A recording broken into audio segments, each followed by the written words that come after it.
All right, switching gears, Greg Remmenga joins us for another session of free legal advice. Thanks for joining us again.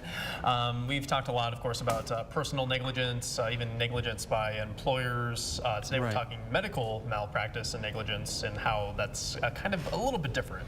Well, in negligence, a car accident, it's a reasonable person standard. Did somebody deviate from what a reasonable person would do? In medical malpractice and any professional negligence, you have to go to that profession. Would a doctor say that the person violated the standard of care? Not a reasonable standard of care, but the professional medical standard of care. Okay. The big issue on most medical malpractice cases is it a bad result from the doctor doing a standard acceptable procedure, or did the doctor do an unacceptable procedure or deviate from the norm in that procedure? Okay. So first of all, you have to start doing the research to see if it's just a bad result. A lot of times, because our bodies don't react the way that you think they will, we get bad results even if the doctor did everything perfectly well. We still may get a bad result. Sure.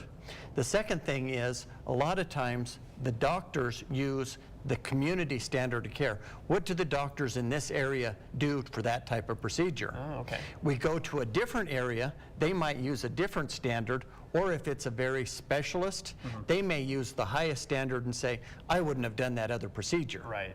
But just because that doctor wouldn't have done that other procedure doesn't necessarily mean that it was a deviation or violation of the local standard. Okay. Just because a doctor chooses to use a higher level of care doesn't mean that a doctor that uses a lower level of care actually did anything wrong. Right. So those are some of the issues that really need to be sorted out.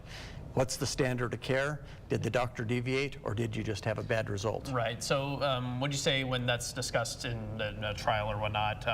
Do you typically get a doctor that's not necessarily with the highest standards, but that knows more of the community surrounding standards? Well, we need to get a doctor that knows what the community standards are and why this was a deviation from those community standards. So we wouldn't necessarily want to shy away from a doctor that uses the highest standards, as long as they're familiar with, here's what my community does, and here's what the national standards are, and here's what you should have done. Okay, very interesting. Well, if you have any questions maybe about medical malpractice or anything else to talk with Greg with, you can get a free consultation with him.